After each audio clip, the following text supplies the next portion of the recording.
सबसे पहले मेरे भाई ने कहा, फिर अली जो लॉयर है, वकील, वो जब मैं बोलता था ना तो वो ऊंची ऊंची रोता था। मैंने कहा इसको क्या हो रहा है? वो कहते तू सही बोल नहीं रहा। तो मुझे पता चला कल से नौरीन रो रही थी, मुझे दोस्तों ने बताया, तो वो भी एक एक्साइटमेंट थी कि चलो देखते हैं। इसका जवाब हमें आज तक ये तो मुझे भी नहीं समझ आई यार। डॉक्टर अलग अलग बातें बताते हैं और अलग अलग किस्म के इलाज भी बताते हैं।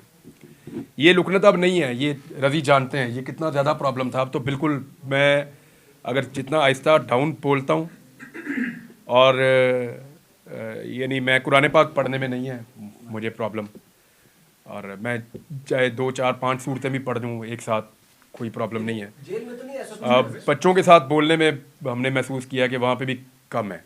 मेरी फैमिली बता रही थी कि जब बच्चों के साथ आप खेलते हैं या बातें करते हैं, वहाँ पे बहुत ही ख़त्म हो जाती है ऑलमोस्ट। तो ये आहिस्ता आहिस्ता ग्रेजुअली इम्प्रूव हो रही है। मुझे आइडिया नहीं था कि ये इस तरह से है, शायद मुझे खुद भी नहीं पता था। जब मैं अपने घर आया और मैंने बातचीत करना शुरू की तो मुझे पता चला, और मुझे घर वालों ने एक्चुअली मुझे इन्होंने रियलाइज़ करवाया कि तुम ठीक नहीं बोल रहे।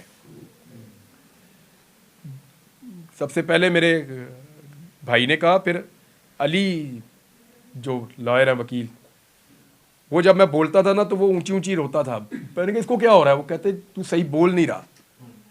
मुझे फिर उस तरह आहिस्ता आहिस्ता आइडिया हुआ कि मेरे बोलने में है प्रॉब्लम।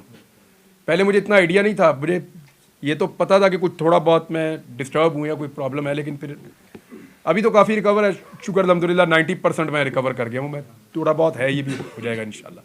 अल्लाह ताला इसको बेहतर कर देगा। Thank you. गुज़श्ता रात सोशल मीडिया पे चल रहा है कि चीफ साहब को चाहिए कि आपको बुला के आपसे पूछें कि आपको किसने उठाया था, कहाँ रखा था।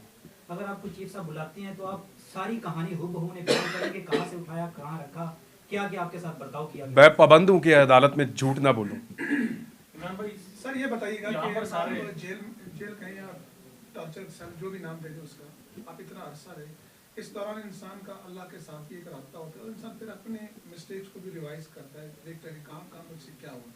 इस मजमूई नतीजे पे आप कहाँ तक पहुँचे?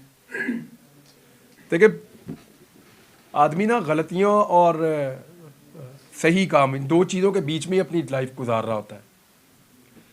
तो आपको एनालिसिस करने का मौका अक्सर मिलता रहता है, कभी झटका लगने से मिलता है, कभी वैसे भी आपको मिलता रहता है। तो हर दिन आदमी को कुछ ना कुछ सिखाता है।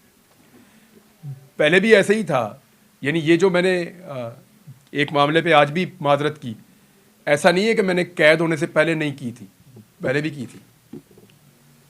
जब हम बलूचिस्तान गए थे तो रज़ी भाई को याद है, मैंने वहाँ पे भी ये माजरत की थी उनसे कि उस वक्त, और वो भी ऐसा नहीं है कि ये सोच के किया हो कभी कि इसमें कोई लालच या खौफ का अंसर नहीं, तब वो ठीक लगता था। लेकिन आपको रोज़ाना नए हकायक पता चलते हैं। वो बकौल सदीक जान आपकी आंखें खुलती हैं, पूरी कौम की खुल गई आंखें, वो तो ये कह रहा था। तो वो बात ठीक है, आंखों का ऑपरेशन। तो आपको जब नई चीज़ पता चलती है, आप नई चीज़ सीखते हैं। तो इसमें मैंने कई चीज़ों के ऊपर सीखा है, लेकिन सबसे जो बड़ी चीज़ है वो तन्हाई में आपको अल्लाह ताला बहुत कुछ ऐसा सिखाता है जो आपको वैसे कभी मौका नहीं मिलता। ये बात आपकी ठीक है, बिल्कुल ठीक बात है।